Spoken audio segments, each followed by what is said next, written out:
guys. Going live. I was just messing around and anyway. Hey, you got the cameras, you might as well use them, right? If you got a nice flute, might as well just make some beautiful sounds. Hey, I'm glad to be back here tonight. I hope everybody got stuffed on turkey. Get it? Oh, that's really bad. I know. Hey, anyway, you know, in these past few broadcasts I've done, talking about the Stagecoach Inn, it's been all about me. And I thought that I would bring in some clips of some folks that investigated there, and it was Siouxland Paranormal. And I gotta tell you, I tried my hardest to find Siouxland Paranormal. I found a Siouxland Paranormal fan page or something, but I didn't recognize anybody on it. I didn't recognize anything about the page, and so I didn't know if Siouxland Paranormal is still around. And anyway, they were one of the groups that investigated there, and I thought it'd be really cool if I could bring them in. Unfortunately, I just couldn't get a hold of them. I reached out to a couple other people that I knew that investigated there, but with the holidays, they just couldn't get in. And I got to tell you, my second choice outside of Siouxland was going to be Short Bus Paranormal. Yeah, these guys, uh, they're really coming up in the ranks as far as I'm concerned. Sue and Nick are just they're just two awesome people for one thing, and the other thing is they're not narcissists by no stretch of the imagination, and that's what I like about them. So, but anyway, the reason I've been doing these is because of this. It's because of this book, In Too Deep. Can you see that there? In Too Deep. This is the second jab, so to speak, at the book. The first one was called Ghosts and Legends of the Stagecoach Inn. I told everybody the story behind that, with my publisher being the disciple of Satan, um, finding out that he was actually the minister of the Church of Satan. So I didn't want my book to be associated with that. It's already a hellish book. It's my hell. Maybe not yours, maybe not somebody else's, but it's my hell. And that's what it's all about. It's an interesting read. Cody Chris Sutton said, and I quote, if you're in the paranormal, you need to read this book. Whether you've been in it a long time or just a short period of time, this is a book to read because it shows the dangers of paranormal investigation and how you can get drawn up into it so far, so deep, that you just don't know where you're at or even how to swim out, for that matter. So anyway, that's my little plug for the book for the moment. So anyway, as I said, there was only a handful of people that investigated the Stagecoach Inn. I tried desperately to get folks to investigate there, and even giving away. I mean, out of my own pocket, I was going to pay the donations it would take for at least 4 or 5 investigators to come out. It would have been like $20 a piece to investigate the Stagecoach Inn. I had no takers. And it wasn't until after I left there, and it was after when Chris Moon, when I got a hold of Chris Moon from Ankeny, when I lived in Ankeny, where I live at now, it wasn't until he did his investigation and we did that whole event thing from up there that it blew up in popularity. And there wasn't nothing I could do about it. And then the Historical Society seen that investigation as a bad thing. They really did. People were getting burned, they were getting scratched. Mama Moon, it terrified all of us. She's not, a young pup anymore. And she literally almost went to her knees. It took everything Chris and Dee Garcia had to hold her up off the floor. She was going down. So yeah, it was a bad deal. But anyway, this first clip, some of you have seen it already a little bit, but not in its entirety.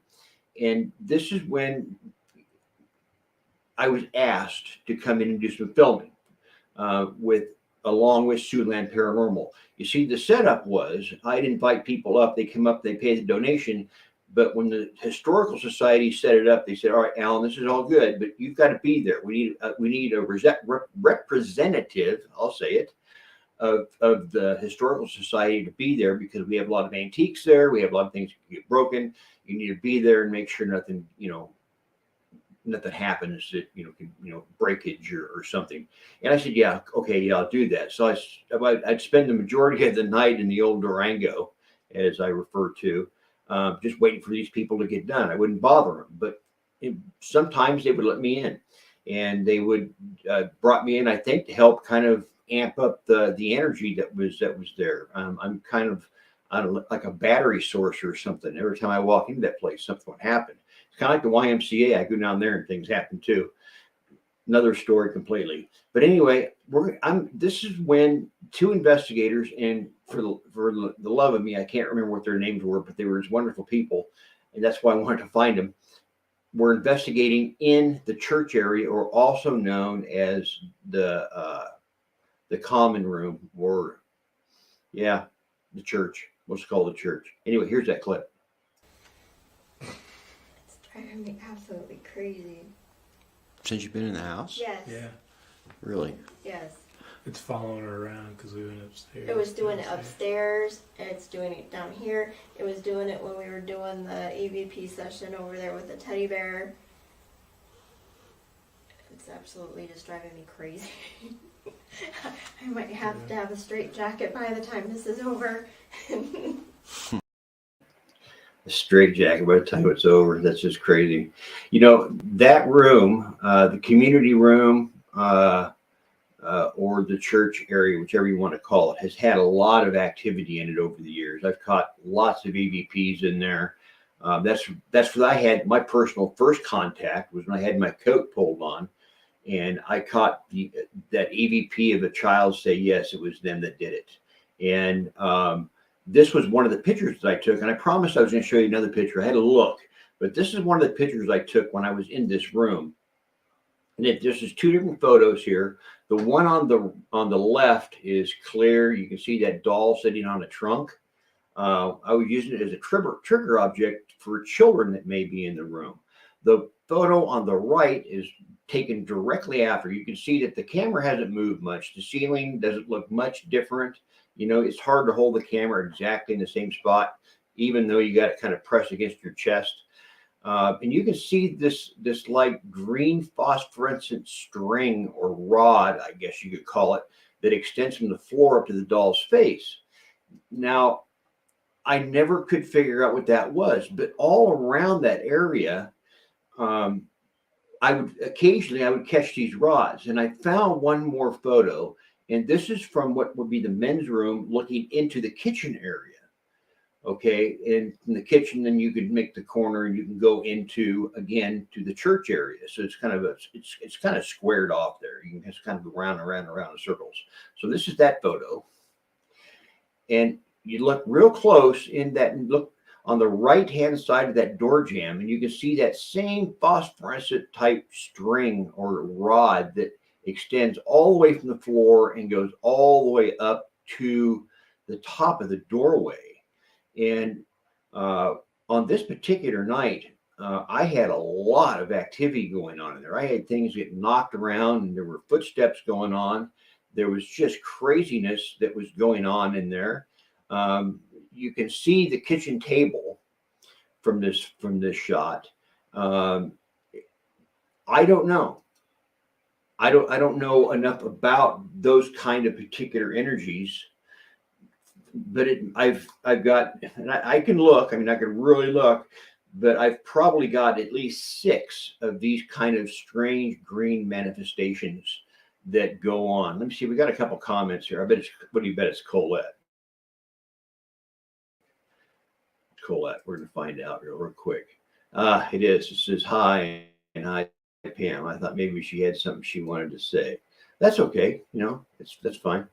But anyway, that was one of the things that really just struck me as being pretty odd. Is these strange? I'm going to show that one more time. These very strange green phosphorescent. I call them just like a thread. I don't know. I don't know how you want to explain it. But that's, even though you can't investigate there anymore, you can walk around the inn. I encourage people, if you're ever out there, even though you can't go in and investigate it, the land itself is very active. In fact, you can go up to the Settler Cemetery. The Settler Cemetery is up a pretty steep hill in the forest. Here's a photo of it. There's only a couple of markers that are there. They're not of the Moorheads, they're the Comstocks. The Comstocks were also some of the original settlers to Ida County at the same time that the Moorheads were. And I have got some incredibly strong millimeter hits from around these stones. But you got to know the whole story about this cemetery. It was in the early 1900s. It was after Ida County became a county, and they decided to have the cemetery be moved to a better location. They removed a lot of the bodies that had been buried there since 1856, all the way through like 1901 or whenever it was they moved the bodies. And a lot of them they couldn't find. They were literally buried in the pine box. So they were using probes. That's all they had with the markers. Of course, the markers were all still there. And they were using probes, and they were pushing them down 6-7 feet, trying to find some kind of a solid object, like a coffin, so they could dig it up. Well, they only found a few. There's at least 9 cemetery plots there that bodies are still there, but the stones aren't. The stones were moved to the new Ida Grove Cemetery. So you can literally go out there and you can get all kinds of activity in this general location. I had a lot of investigators that would investigate the end. They'd split up. Part of them would investigate the end. Part of them would go up and they'd investigate the cemetery, the Settler Cemetery, it's called. And they had some they had some great results from up there. I didn't spend as much time as I probably should have. But this is something else. This is another video, same group that was investigating there, Siouxland Paranormal, and they were using a device called a beam sensor. And this is when that beam sensor went off. I'll just stop chatting and you can watch. You make this move.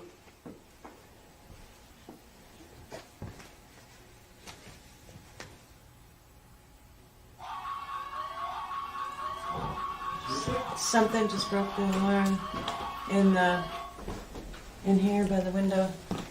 That should not have gone off. I swallowed my coffee wrong. Still scares me, I guess. If you wonder about the Dark River logo, it's taken up a large portion of that shot. That's because it's covering up the old Wanajee Paranormal logo. I didn't know how to erase it out of that old film, so that's why that's in there. But that was the motion sensing alarm, the beam they had placed in front of Judge Moorhead's window. Now let me explain a little bit about this window. This window is where he would make all his rulings for land rulings, when farmers would come to him and they would argue their point of who owned what property, and he would make determination of who did. So we're going to go on a little bit, and you can watch this investigator as he's talking about what just happened. What kind of a sensor is that exactly? It's a beam sensor. So something has to actually cross them. Something has to break that beam in order for it to do that. In all honesty, we've used it at Edinburgh Manor, and that never went off. And that place would have been the one place where we've investigated where we thought for sure that thing would have been tripped, and it didn't. And this is the first time I've seen that thing getting tripped. So someone would have to break that beam to set that off.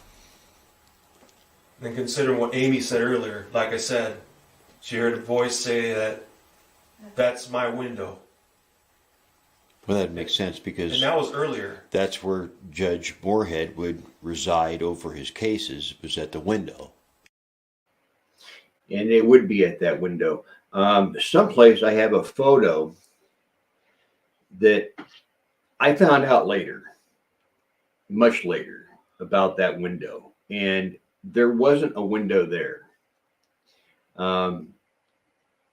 I was led to believe, and there was no reason I wouldn't believe that he would go to that window to make his rulings, because Martha Moorhead wouldn't allow the farmers to walk through the inn with their muddy boots on or their clothes, dirty clothes, because it was an inn. It was a place that she, even though she was a country gal, she wanted to have a nice appearance to the inn, and so they were supposed to go to that window and where his office was in the corner.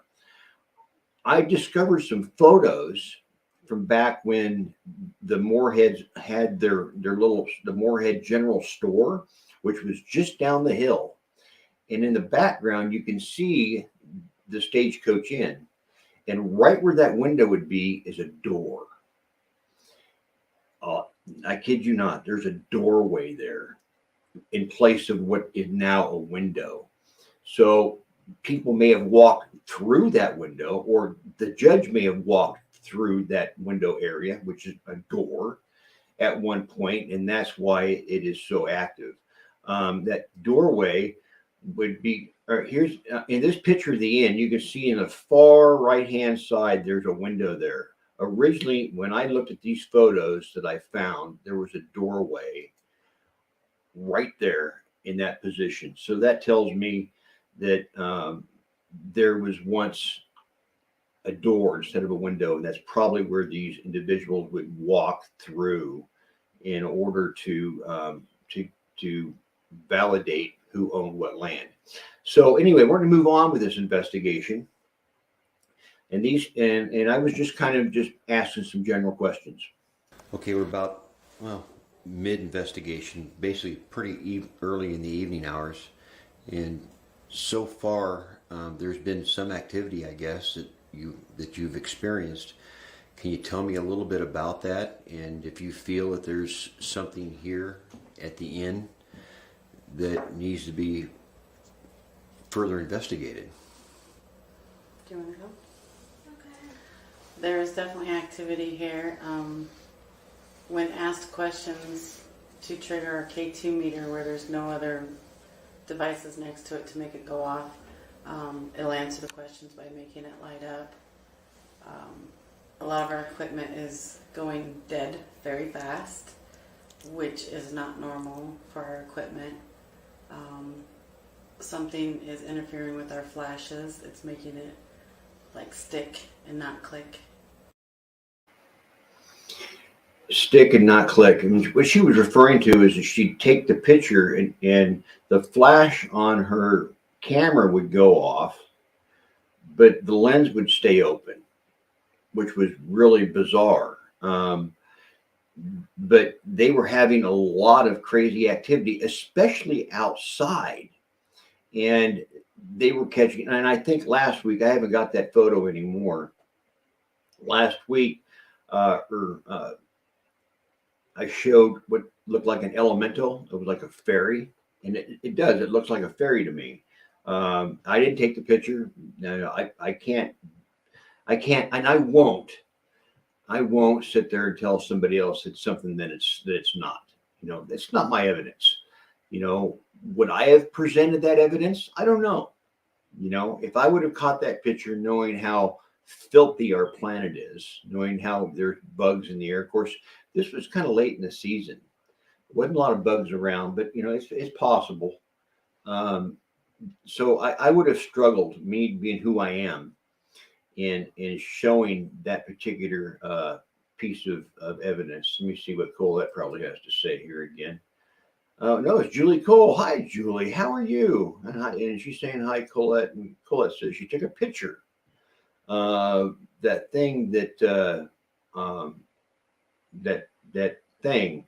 And Julie, you know, Julie, she's a little bit of a clairvoyant.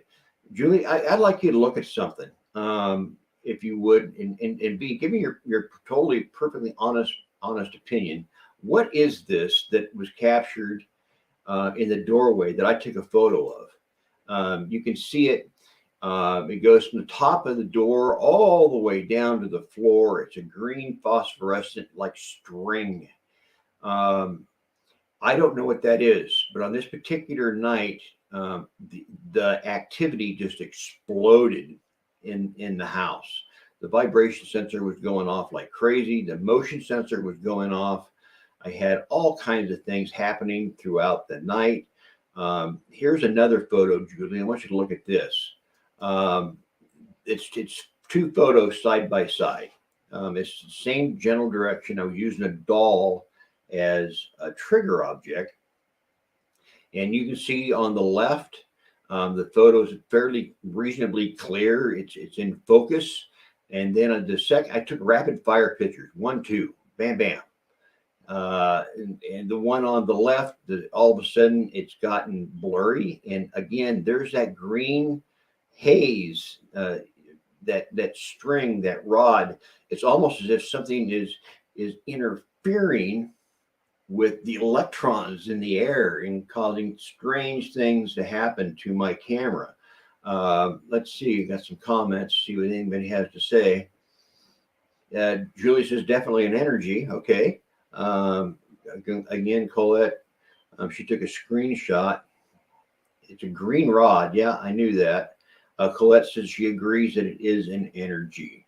I should add that both of those individuals are clairvoyant, and they do a good job of, I cannot disbelieve that they see these things. I can't get in their head, but I do know that this green rod was associated with a lot of activity throughout the evening during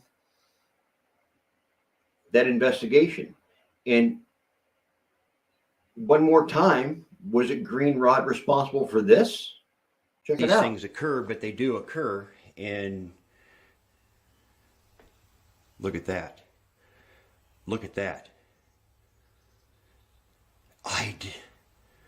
Are you kidding me? So that's the famous spinning wheel turning. So was it some kind of energy that was in the area that was responsible for that particular instance with the spinning wheel wanting to turn?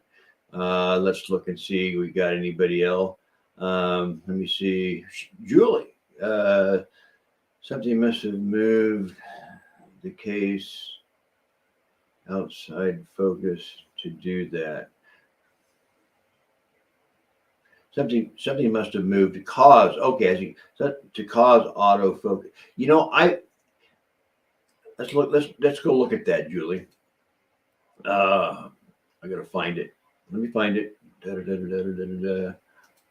Okay, when I was in this photo, let me see if I thought I had a camera nearby here somewhere. So I'm just going to use my my phone as an example.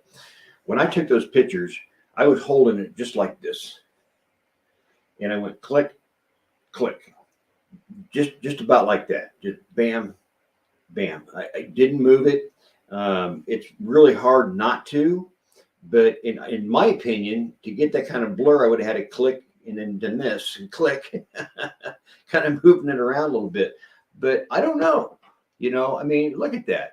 It's just like the whole picture is just blurry, and it doesn't have that shifting. It's just like a haze is in the room. And this photo, you can see that everything is really crisp and clear. There is no haze anywhere. You just see this very pronounced green rod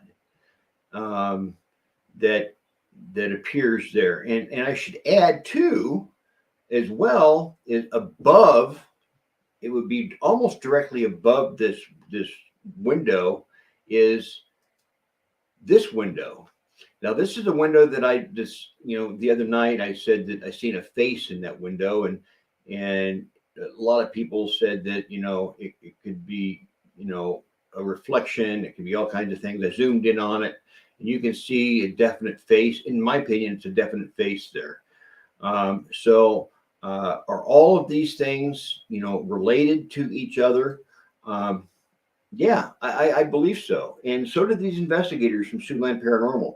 They were very excited to come and investigate the Stagecoach Inn. They'd heard about it. They'd seen a lot of my videos.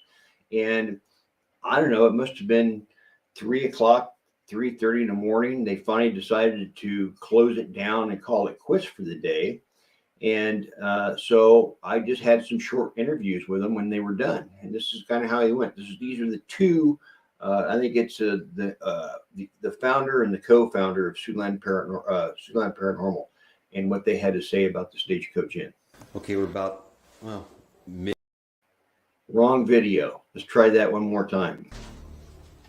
I mean, we got the stuff with the motion sensor going off in the judge's room, which we can't explain how that happened, because you got to break the beam in order for that to go off.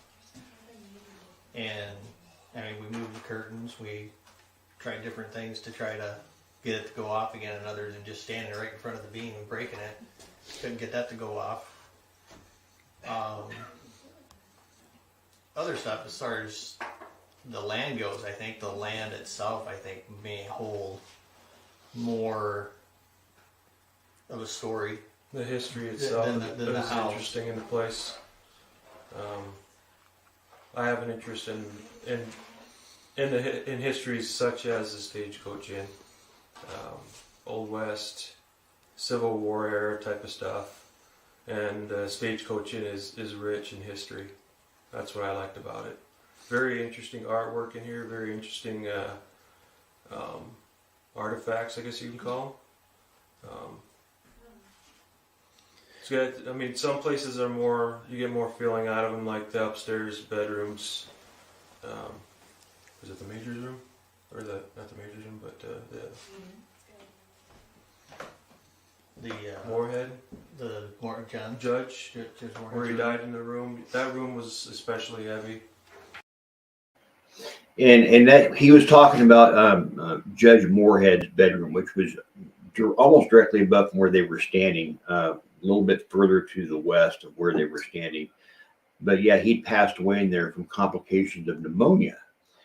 And they spent some time up there, and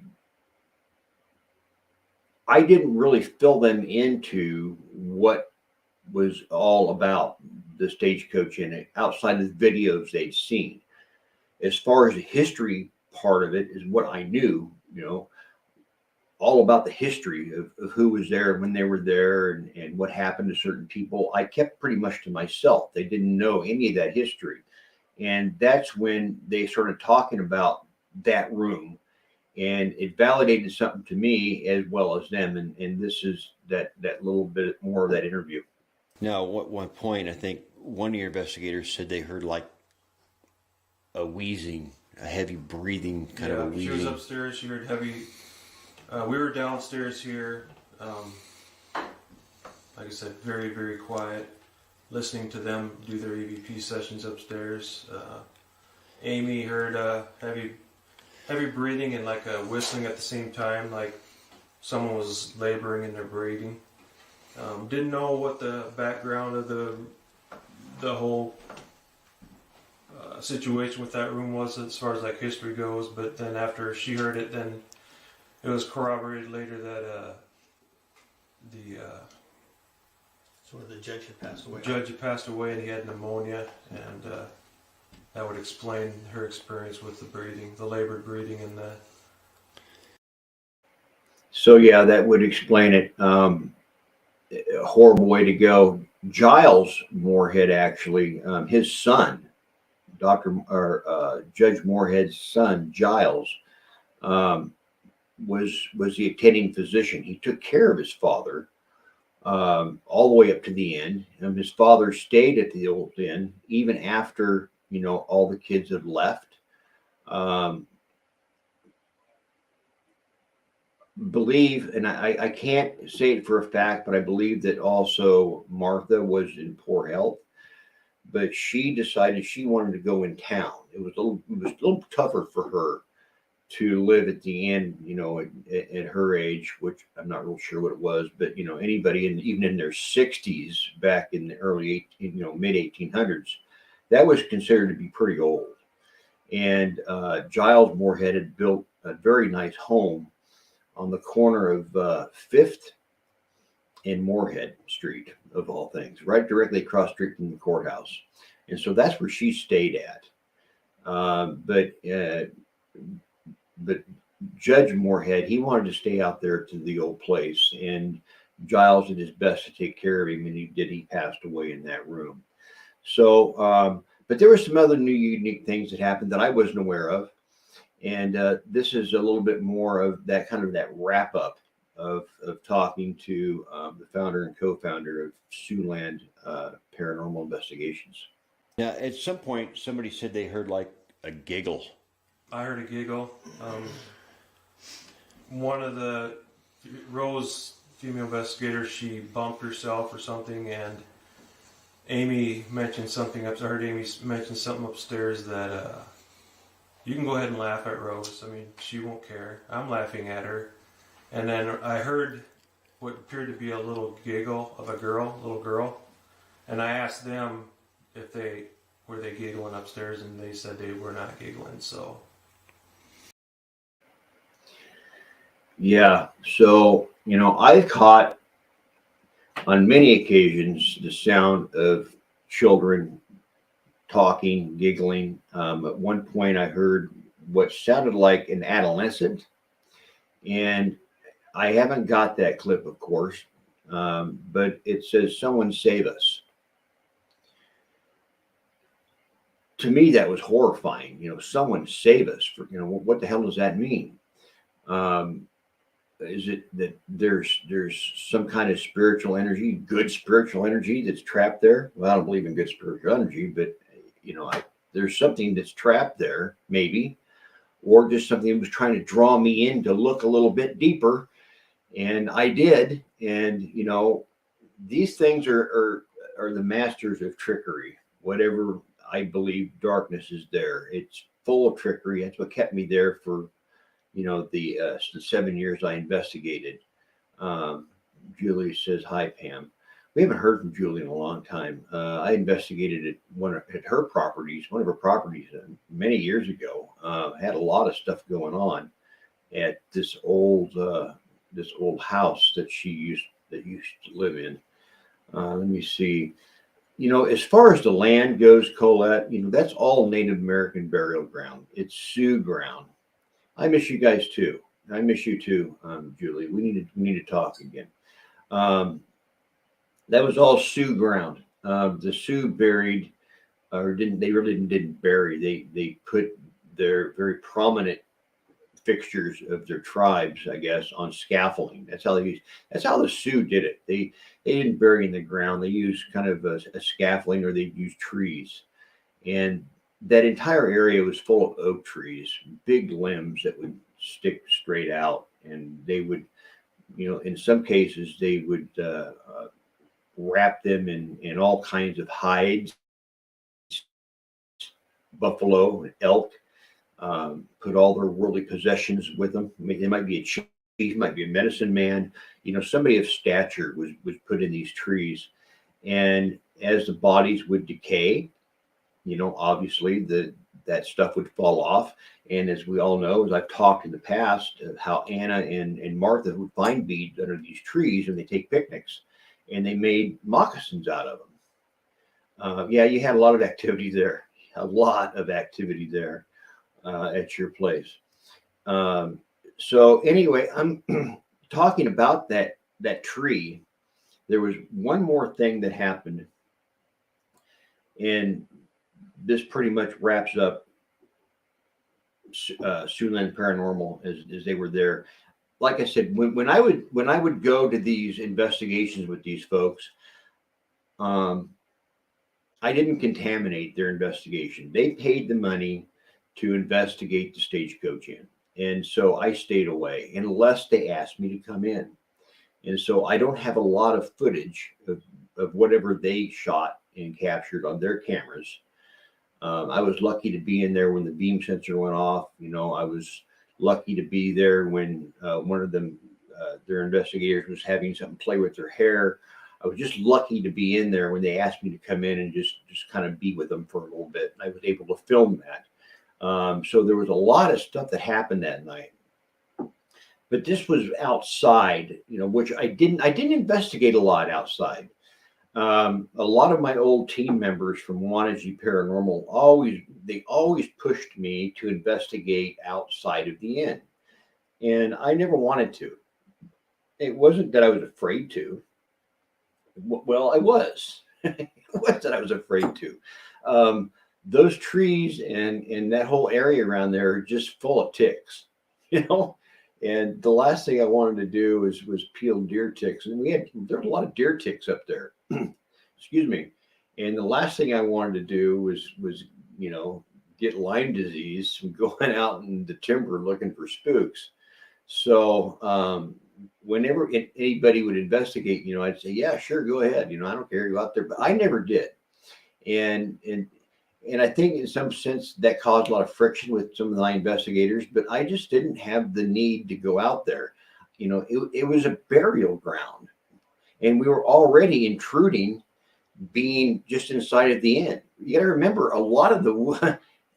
take in mind, a lot of the lumber that was used to build what we see today as the Stagecoach Inn was from burial trees. All right, that'd be like, somebody taking, stones out of a graveyard and cutting them all up and using them for cobblestones for a sidewalk. Come on, I mean, you just don't do that. So I just already felt that we were already kind of treading on very thin ice, just investigating the inn, let alone going outside and venturing around the area, which was declared very sacred ground. So anyway, I'm going to get on to this. This is kind of the final part of what they had to talk about. The one thing that sticks out to me still is when we was outside with the light. Oh yeah, That was seen. Just a little bit beyond the burial tree there. We can't figure that out. I mean, if it was a shooting star, would have went with the horizon, but this came straight down. And it was large. I mean, from where we were standing, I mean, it looked about this big. I mean, and it was bright. He described it as a perfectly round sphere,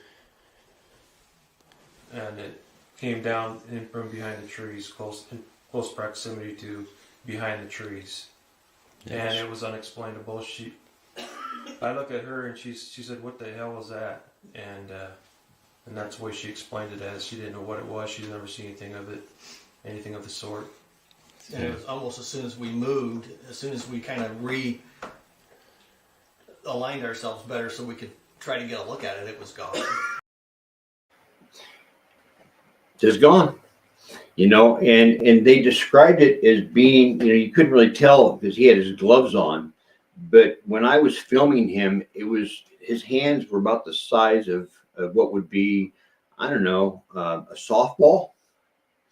And it came down behind the burial tree there just beyond the house. So what was, I didn't see it. I didn't personally see it. They all seen it. And they went to investigate it, and it wasn't there anymore. So I don't know what that could have been. Let me see what we got in here. Well, it does sound like an orb, but I'm not sure what kind of an orb it is. I mean, what comes from the sky and that size? I mean, that's an immense. I mean, something as big as a softball. We all seen these little, I don't know, flakes, these little round buttons that people see on videos, and they look like the size of maybe an old bottle cap. Maybe this thing was huge, and they all seen it with their own eyes. And in fact, one of them, I think he referred to it, looked like a shooting star, but it wasn't, and it came right down to the ground. So I don't know what that could have been, but there again, that ground, I wasn't going to tread on it. In fact, whenever I investigated there, I always brought an offering with me, whether it had been some tobacco, whether it be some beads that I would get at the general store. I would find something as an offering in hopes to appease whatever was there. It never helped. It never helped. It was still always a hellish place for me personally to investigate. You know, and and people ask me all the time. Well, you say it was hell. It was the worst place ever. It was for me. It was. Everybody at some point in your career, and I really hope it doesn't happen because it's very unpleasant. At some point, you may experience your own stagecoach inn. It might be have some other name, some other location, not in the middle of the woods. Might be in the middle of town. Might be an old shopping mall, or it might be a creek bed. Who knows what it is? But there might be this one place that all of a sudden this little neon sign goes off above your head that you cannot see yourself, but these whatever is can, and they say, hey, we're gonna just torment this person. And that's what the Stagecoach Inn was like. Everybody's hell is a little bit different. My hell was this place, the Stagecoach Inn. Ghosts and Legends, but not In Too Deep. Used to be Ghosts and Legends. In fact, I think I got a copy that's still around. Let me see here. Yeah, I do. I got a copy of that around. It's behind there. Ghosts and Legends, the Stagecoach Inn. That's the original book. These books are no longer being published. They're gone. I've got 10 of these books, and I might at some point do a deal where you pay full price for this book, and I'll throw in this one for half of whatever it was worth originally. That way, at least I can break even on the damn things. My next book, In Conflict, will be coming out soon. It's right here, In Conflict. Now, I'll explain a little bit for those that maybe you've already heard this story, and that's okay. Maybe some people haven't. I went back and reinvestigated the Stagecoach Inn, and it took a lot for me to get back there. I didn't want to go, and there was a lot of conflict in my own spiritual self. I just didn't want to go, and I wasn't really pushed, but I'm the kind of guy that I feel guilty if I feel like I'm letting somebody down, and I was in that position where I felt like I was letting some people down by not going back and doing this final investigation of the Stagecoach Inn. And so I did, but there was a lot of baggage that came with this book. Came with the investigation, rather. The first book was somewhere around, I don't know, after it was republished, re-edited, it jumped down to like 47,000 words from like 52,000 words. This book ended up having it was like 100 words short of 90,000 words. So I have a lot to say in this particular book, In Conflict. And you can see that there's just like this whirlpool that's just sucking me straight in. And next to the whirlpool is a little building which would represent the inn itself. I've got a comment here. Let me see. You're right, Julie. It depends on the sensitivity of the person. Coyote Chris Sutton said I had a lot of sensitivity towards these things, and I would always tell him that I was about as sensitive as a blade of grass. Rebecca Foster, the last person that I investigated with at the YMCA, she kept on telling the public in her live stream that she was investigating with somebody who was very shamanic. And I found that as being interesting. I am not a shaman, nor do I want to pursue it. I thought, wouldn't that be kind of cool to be a shaman?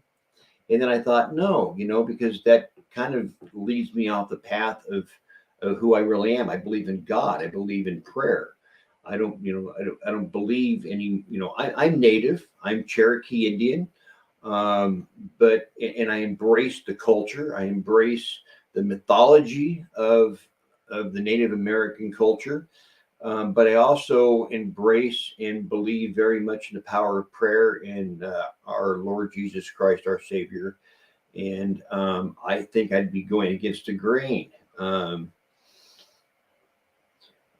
Julie says, so does shamans. Well, you know,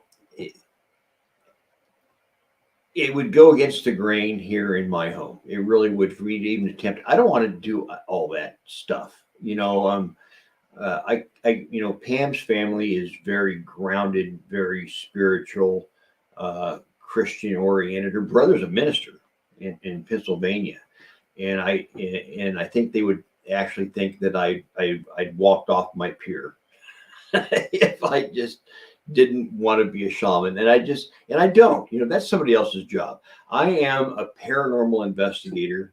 I try to validate the paranormal. That's my job.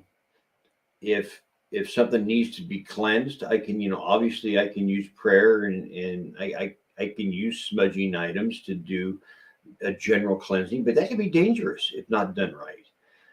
So that's when I get a hold of Father Ruben Lopez, who is a minister, or actually a priest out of New York. He's a New York diocese priest. He's also an exorcist. He's been an exorcist now for 50 years. And when I get into situations where I need a priest, I put him right on speakerphone. He's on my speed dial, and he does a lot of these things for me. Let me see. What does Colette say? A lot of people haven't been affected by different things, Colette. You're one of the lucky ones. Maybe you haven't. I have. And I don't want no more part of it. I don't want any more part of it than I do hitting my thumb with a hammer. I know how bad that hurts. And I don't want that to happen to me again. It drove a wedge. It really did. People don't understand how much of a wedge it drove between me and Pam. And others. I had people that, well, who was it? It was Paranormal Endeavors. Eric Klein from Paranormal Endeavors. The first time he came out there, he investigated. He was pretty impressed. We caught this crazy scream that came from the hallway or the staircase. It was a scream. And it was crazy. But he came back again like a year later and to reinvestigate. And he said, dude, you changed. He says, you're not the same person. I said, no, you're wrong. You're wrong. But I was a different person. I was becoming the inn. I was becoming a fixture of the inn. I truly believe that. And it was just a bad place. Cola says she understands what I mean. So when you combined all the misery and that happened there with the hangings of John Moore, the Oddfellows with John Moore, the people doing cult type ceremonies from the old place when it looked like this. There were people in there that were doing satanic rituals to try to conjure things up. And then of course, then it turned into this. That stuff sticks with it. I really feel that it does. I feel that what you bring into a place kind of stays there. A good example of that would be the haunted YMCA in Rock Island, Illinois. I went out there. I did a haunted and alone from there. And the first time that I was there, it really wasn't that bad. I was, I think, on the third floor, and I beat on one of the doors to these old locker room doors. And I did the old shave the haircut, the bump. And I stopped the last two knocks. And I got a response. I got 2 knocks. And that was impressive, but that was kind of it.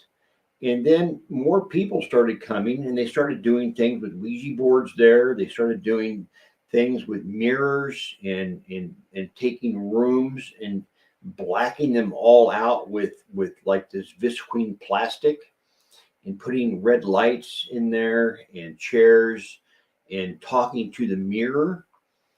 And I told Ruben Lopez about that. I said, what is that? I hadn't been there in a while.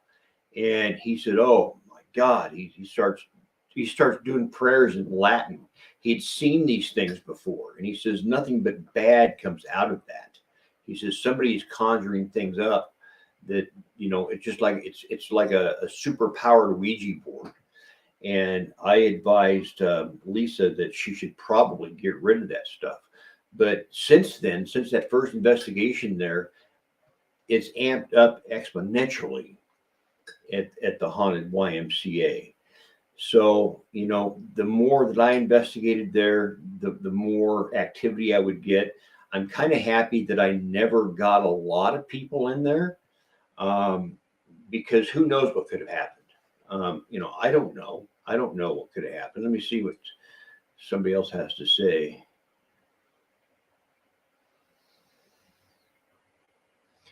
Colette says, yep, what you put out, whether positive or negative, it will happen.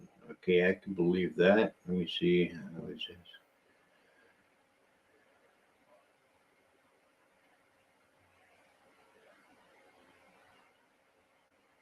Absolutely, intent is very powerful. Yeah, well, yeah, you're right, Julie.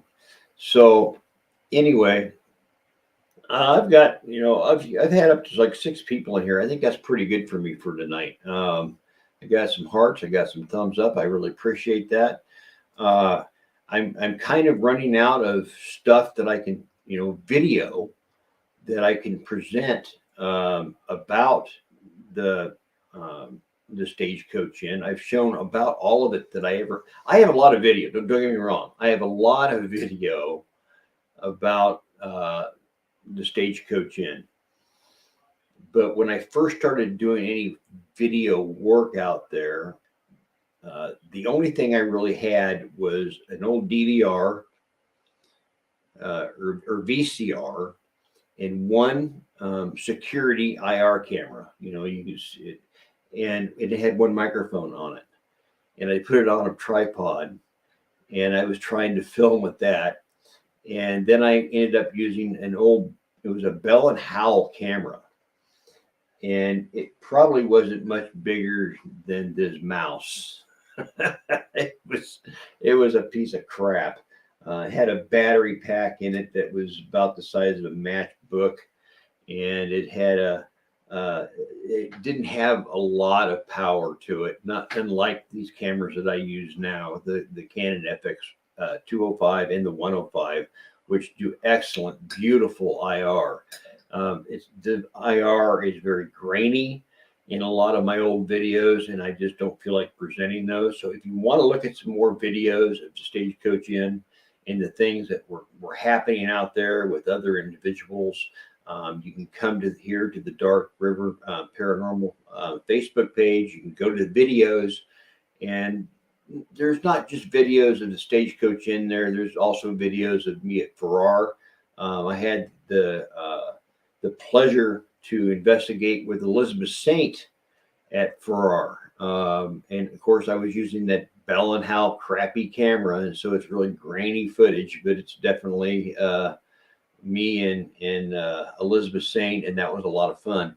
In fact, I felt really bad when she had us all sit down in a room and asked each of us individually, kind of, she was doing her little thing, her little seminar, and she kind of went around the room and asked everybody how come they got into the paranormal. And then she got to me, and of course I told her my story, which is in the book, In Too Deep. That never changed. It's still here. The story of how I got into the paranormal. I made her cry, and I really felt bad. She was crying, and for the rest of the night, we got along marvelously. She just loved the story, and she enjoyed my company in investigating there at Farrar, as well as I was investigating with for the first time Coyote Chris Sutton. So, but anyway, that's about all I have for tonight. I'm getting pushed back here on time. I try to make it about an hour long. Let me see if I got any more comments.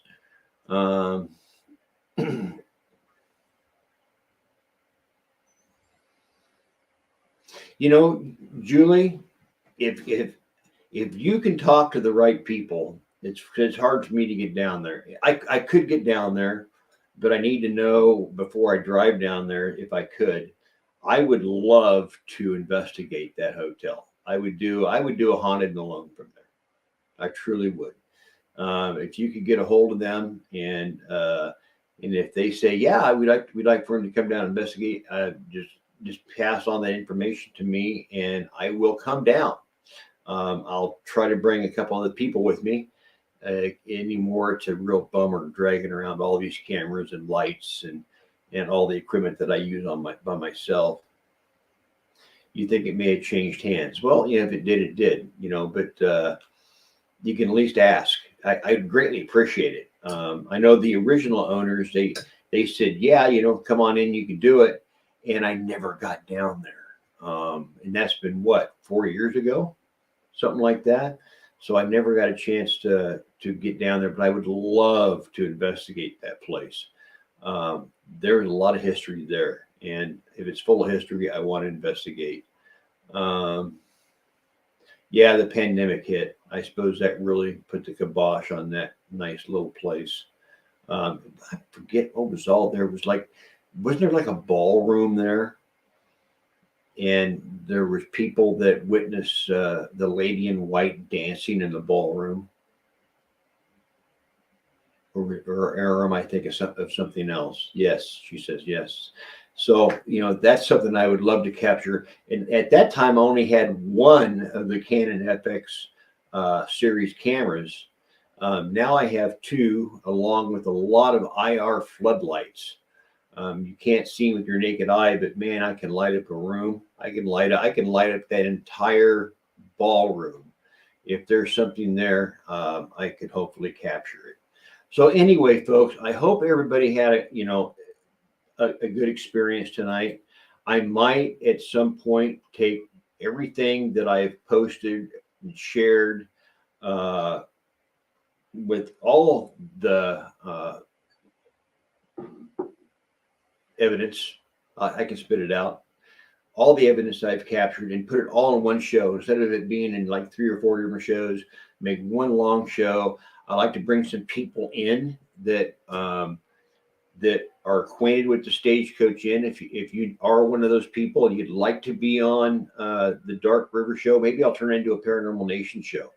And we'll talk about the inn and we'll get people's live verbal opinions on what they think is at the old Stagecoach Inn. Unfortunately, again, nobody can investigate there. If you want to walk around outside with your K2 and sit on the porch with your digital recorder, I'm sure you can do that. Nobody's going to stop you from doing that.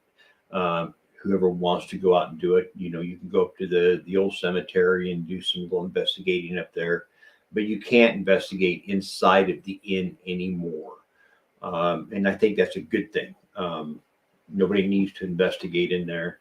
I don't need to investigate in there. Eric Duff says, what inn are you talking about? Kelly Stephan. Hey, Kelly. Eric says, what the F? Okay. Let me back up just a minute then. For crying out loud, I hate for somebody to miss out. Kelly, you've been there. You know what I'm talking about. I know you do. I am talking about this place, the Stagecoach Inn in Ida Grove, Iowa. Here it was. I thought I was going to be out of time. Nobody was wanting to watch. And some of the crazy stuff that went on at the Stagecoach Inn when I investigated there, crazy stuff like this. These things occur, but they do occur. And look at that. Look at that. Are you kidding me? So yeah, that's what we're talking about here. We're talking about this place called the Stagecoach Inn. It's in Ida Grove, Iowa. You can no longer investigate there. Kelly, I think Kelly Stephan was there. Weren't you there, Kelly? I think you were. I think you were there. Because I won't let them. It'd be, the best way, Eric, to describe why it'd be like me handing you a set of car keys to a car with no brakes. And it's a dark place. But it's not all me. It's not all on me. The Historical Society, it's a corner. How would I put this? The Stagecoach Inn is the cornerstone of Ida County. And they really felt, after all the years of investigating there and all the stuff that I was finding, they got to the point where they said, you know what? I think we're putting a really dark light on this very beloved and historic location. Knock it off. No more. I even joined the Historical Society to try to keep it moving along. I tried to get people to come in and investigate it. I had a group, I think I had 5 total people or groups come in to investigate it. They all found stuff like this last group. Just they found all kinds of stuff there. It was a crazy, crazy time. But they will no longer allow any investigations. You can go up there and do tours. They'll let people. In fact, I had one person say they've been doing tours up there, and I had another person that gave me a message. What was it, last week? One of my live streams, and they were saying that their dad had been doing some construction work up there, on doing some maintenance type work on the old inn, both inside and out. And he had tools that were getting moved around. And then on one particular day, he heard what he referred to as a very demonic growl that was enough to send him on his way. He wouldn't work in there anymore. So just take my word for it. It's a nasty place. Yeah, well, you know what? Better know how to ground people when you go. You ever heard of Chris Sutton, Chris Moon? And Mama Moon, they are like masters of grounding and understanding the paranormal as people that work with very dark entities. And Mama Moon was attacked there. I mean, literally attacked, where it almost took her to the ground. It was scary. Yeah, you know the Moons, okay. Yeah, ask Mama Moon about the Stagecoach Inn and about being grounded. It doesn't care. It really doesn't care. It's like Kevlar trying to stop a Barrett round. Okay, it just doesn't happen. Unfortunately, it's one of those places where I'm glad nobody can go in there and investigate anymore. Take my word for it.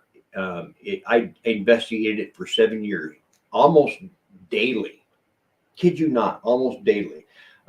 If you like, on this page, you can go back throughout this past week or so, and I've got several videos kind of leading up to this video, and I talk a lot about what happened at the Stagecoach Inn, a lot of the videos that I captured there. Check it out, Eric. I think you'll like it. So, and Kelly, I think Kelly Stephan, she knows.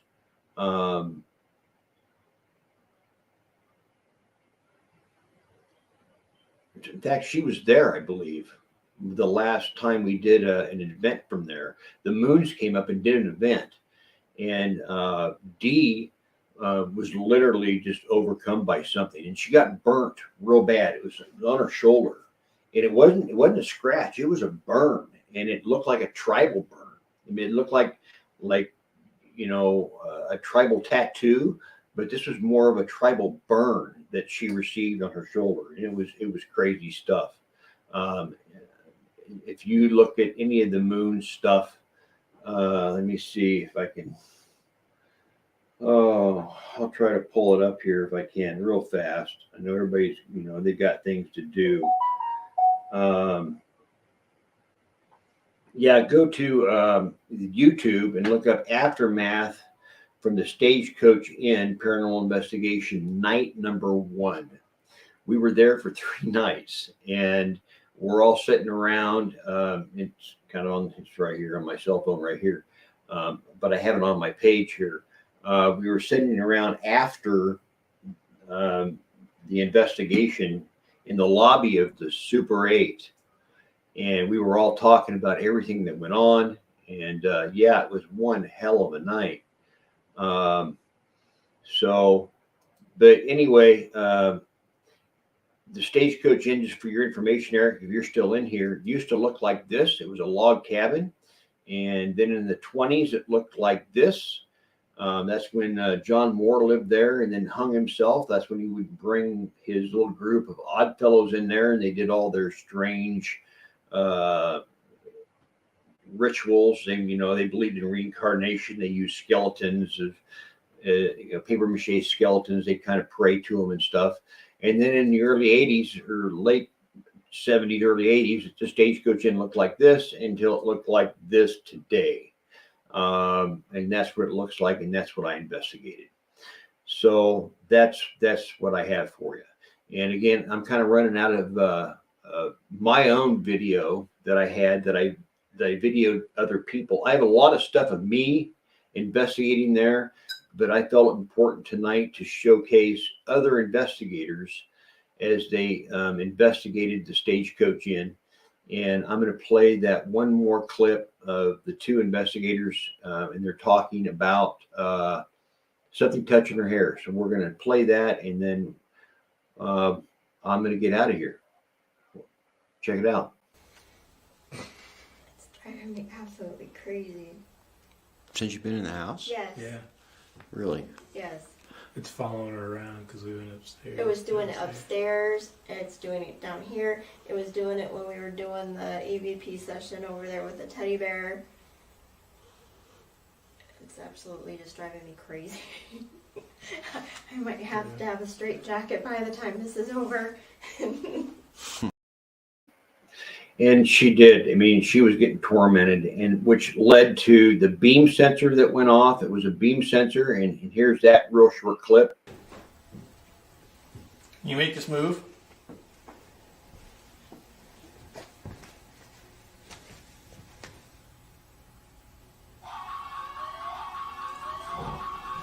Something just broke the alarm in here by the window. That should not have gone off. Yeah, that was a beam sensor that they used, and this next clip kind of wraps that whole thing up, talking about the beam sensor and where they and why they purchased it, and for what location they purchased it for, and it never went off there. So check this out. What kind of a sensor is that exactly? It's a beam sensor. So something has to actually cross. Something has to break that beam in order for it to do that. In all honesty, we've used it at Edinburgh Manor, and that never went off. And that place would have been the one place where we've investigated where we thought for sure that thing would have been tripped, and it didn't. And this is the first time I've seen that thing getting tripped. So someone would have to break that beam to set that off. And considering what Amy said earlier, like I said, she heard a voice say that that's my window. Well, that makes sense because And that was earlier. that's where Judge Moorhead would reside over his cases, was at the window. And so that's kind of in a nutshell what we've been talking about.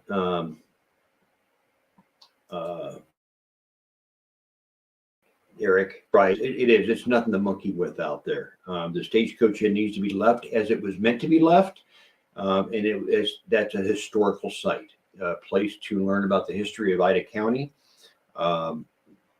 It's a wonderful building. As long as you don't poke that proverbial paranormal stick into it, you're okay. It'll tolerate it for a little bit, but then it'll bite back. When I originally started investigating there, they gave me 3 days to try to find paranormal phenomenon. And it wasn't until the third night when I had my coat physically tugged on by something. And of course, later I went over the EVPs and went and found the point where I said, did somebody pull on my coat? And I heard a young child say, yeah, it was me. I was hooked. I was brought right in. And I was investigating, for another, for 7 years, and literally every day. I started usually about March, late February, early March, and I would investigate all the way up until this part of the season, October into November. And it was literally every night. I worked in town. I worked at a tire shop. I would take my lunch breaks. I would go out to the inn. I would sit on the porch. I'd get off work. I'd go back out to the inn and I'd investigate until it got dark. And I'd go home and I'd go over whatever evidence I thought I might have captured. I'd go to bed and I do it, and I did that for 7 years. So yeah, I was consumed by it.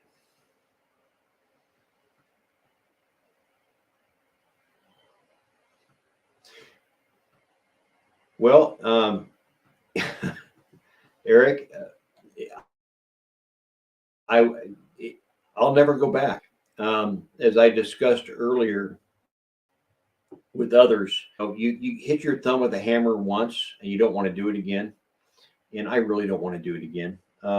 In fact, people say, well, you wrote a book about it. You must be, you might want to go back. I was convinced to write this book. Daniel Class, you might know Daniel Class, the owner of Hinsdale House, was the one who talked me into writing a book about the Stagecoach Inn, in Too Deep. And I was in Way Too Deep. And the story talks all about that, all about how it affected me, how it affected my life, my friends, my spirituality, and all the investigations that went on. Everything that's in the book, In Too Deep, everything that's in that book, 98% of it was caught on video. And if you go through my Dark River Paranormal page, you can find a lot of those clips. They're still there. So anyway, I've been in here now for like an hour and 13 minutes. I'm kind of running out of gas, running out of things to say. I want to bore people. People are going to be bailing out on me here in a little bit. So if I come up with anything else, I will. I do have another Paranormal Nation coming up. Paranormal Nation. Whoa, I don't know where that come from. Paranormal Nation is another show that I do. It's this right here. I talk all about the paranormal, and I bring in individuals that had paranormal experiences, and I talk to them and talk about who they are and what they do. That is broadcasted as well as I'm doing tonight on the Spirit Realm Network. If you, Eric, have your own stories to tell about the paranormal, I would love to talk about you. I'd bring you on the show. People would see you, hi, just like you're seeing me right now. And you can tell your stories about what goes on in the paranormal, give your ideas. And it doesn't matter what it is. Paranormal Nation was designed, talking about UFOs, Bigfoot, Loch Ness Monster. Paranormal Nation is about everything. So if you know somebody who would like to be on the show, it's pretty popular. I only do it once in a while because it takes a lot of work for me to put these together, to bring the clips. That's the thing about Paranormal Nation. You need to have a lot of good video clips. I don't like just talking about stuff. I like presenting things like I've presented in the past 2 or 3 nights of doing these shows. I like to have good paranormal evidence to show.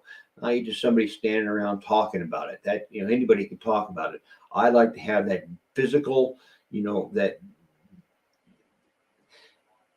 how do you even put that? The encounter itself that you've captured on video. That's what I want to present to people. So that's what this is all about, Paranormal Nation. Let me see one more comment. Let me see. You said you have many. Well, let's talk. Give me, you can either message me here on my Dark River Paranormal page. You can message me on, write this down. You got a pen. It's my website, Dark River Paranormal at outlook.com. We can talk. Get your phone number. We can have a visit on the phone. If you have a lot of stuff you can share with me, all you got to do is send me your email link, and I can bring you on the show, and we can make something beautiful happen. That's just the way it works. So with that, I think I'm going to end this. Colette says she would love to be on that. Colette, if you have any videos, good solid videos, I'd be more than happy to bring you on the show. But you really got to have the videos, good quality videos, to be on the show and on the Paranormal Nation program. And I'm referring to videos like this. These things occur, but they do occur. And look at that. Look at that. Are you kidding me? So it's videos that really have a lot of impact to them that we can really be engaging with and really talk about. So if that's the kind of videos that you can do, that would be awesome. Let me see. Eric says, take it easy. Yeah, take it easy, brother. And I'll talk to you all soon. So anyway, I'm going to back out of here and enjoy your weekend. I probably won't be back on here for a while. I do plan on doing a Paranormal Nation, and that will be with Dr. Rebecca Foster at the Haunted YMCA. And that is a very cool and interesting investigation. I got like 16 clips to bring along on that particular show. So until then, y'all be spooky, be safe, and be kind to one another. That's what's important. And don't be a narcissist. Nobody likes one. Just don't. Catch you later.